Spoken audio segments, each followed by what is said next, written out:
Shalom, selamat pagi, salam sejahtera bagi saudara yang dikasihi Tuhan. Apa kabar saudara? Semoga baik ya, dan tetaplah penuh semangat pengharapan di dalam Tuhan kita. Sebelum kita melanjutkan aktivitas pada hari ini, marilah kita meluangkan waktu untuk mendengar dan merenungkan firman Tuhan. Biarlah Roh Kudus menerangi hati dan pikiran kita, sehingga firman Tuhan bekerja dengan leluasa, menuntun dan mengajar kita untuk dapat melakukan hal yang baik seperti yang dikehendaki oleh Tuhan. Marilah kita berdoa. Ya Allah Bapa yang Maha Kasih, kami bersyukur kepadamu atas segala kasih setiamu menyertai kami sampai hari ini. Kami percaya sebagaimana hari-hari yang telah kami lalui, Tuhan akan selalu menyertai kami.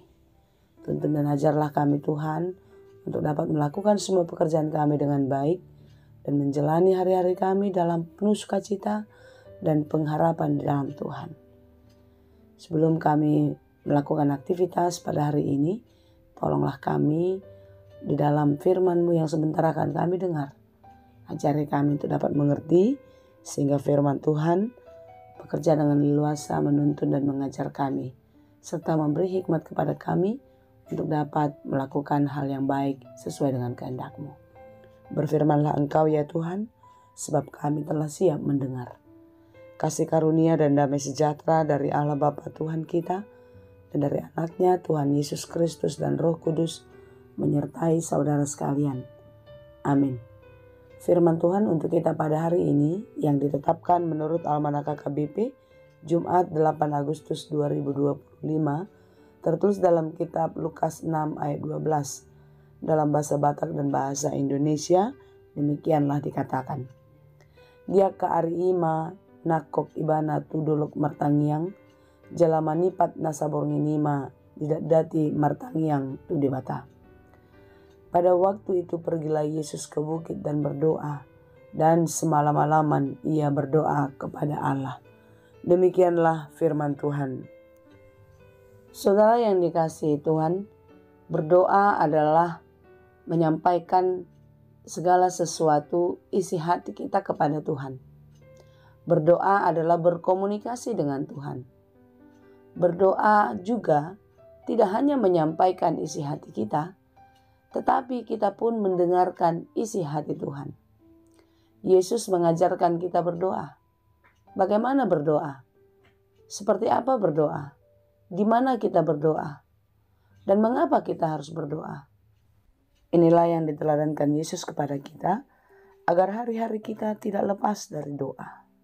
Apapun yang ingin kita kerjakan, apapun yang ingin kita harapkan, sampaikanlah di dalam Tuhan, di dalam doa setiap hari. Saudara yang dikasihi Tuhan, bagaimana dengan kita? Apakah kita sudah berdoa? Atau kita melakukan pekerjaan kita tanpa perlu mengundang Allah, membantu, dan juga campur tangan di dalam setiap pekerjaan kita? Apakah di dalam setiap perencanaan kita tidak pernah membiarkan Tuhan yang menjadikan rancangan yang baik terjadi atas kita? Hari ini kita belajar dari apa yang telah diteladankan Yesus kepada kita, di mana ia berdoa ketika hendak melakukan segala pekerjaannya. Apakah ketika berdoa semua pekerjaan kita akan berhasil? Hidup kita akan baik-baik saja? Tentu tidak. Di dalam kehidupan kita akan mengalami sesuatu hal yang berbeda. Beruntung, gagal, dan lain sebagainya. Kehidupan kita naik turun, tidak selalu datar.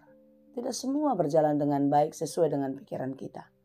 Tetapi orang yang berdoa, orang yang mendekatkan diri kepada Tuhan, dia tidak akan pernah mengalami kegagalan di dalam hatinya sekalipun masalah itu datang. Dia tidak pernah mengalami susah, mengalami kesakitan, sekalipun dia belum mendapatkan apa yang dia inginkan. Atau dia mengalami sesuatu hal yang menyakitkan yang datang dari luar dirinya. Doa membuat kita mempunyai hubungan yang sangat terikat erat dengan Tuhan. Sehingga di dalam keterikatan itu, kita mendapatkan kekuatan untuk menghadapi semua masalah-masalah dalam kehidupan kita. Tuhan akan memampukan kita, Tuhan akan menolong kita, dan terus memberi hikmat kepada kita, asalkan kita dekat dan terus percaya kepadanya. Saudara, apapun yang terjadi dalam hidupmu tetaplah berdoa. baik senang, susah, sehat, sakit, beruntung ataupun rugi. Tetaplah berdoa. Tetaplah melekat kepada Tuhan. Sampaikan semua kepada Tuhan. Rasa syukur, terima kasihmu, dan juga harapan dan permohonanmu hanya di dalam Tuhan. Kiranya Tuhan menolong dan memberkati kita senantiasa. Amin. Terima kasih Tuhan untuk firman-Mu. Ajari kami untuk dapat mengerti setiap rencana Tuhan. Mampukan kami untuk terus melekatkan hati dan pikiran kami ke dalam tangan-Mu. Apapun yang terjadi, biarlah Engkau yang menolong kami. Berkati kami dalam segala pekerjaan hari ini. Ajari kami melakukannya dengan baik, dan biarlah setiap pekerjaan kami berhasil dan berbuah dengan baik. Terima kasih Bapa. Kasihanilah kami. Ampuni kami untuk setiap dosa pelanggaran kami, supaya kami layak di hadapan-Mu. Di dalam Yesus kami berdoa. Anugerah Tuhan kita Yesus Kristus, kasih setia Allah Bapa, dan persekutuan Roh Kudus, itulah kiranya yang menyertai dan memberkati kamu sekalian. Amin.